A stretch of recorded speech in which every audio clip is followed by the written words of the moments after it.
welcome back to Sunny Live Show, and thank you so much guys for tuning in. I'm here to update you of what's going to happen on Sibongile and the Dlaminis from the 7th to the 9th of April 2025 on Monday.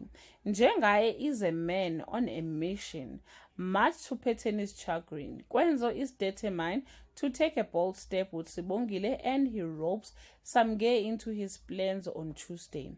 Nomfundo confronts Njengaye heads-on, demanding answers for his cruel treatment of Phetheni.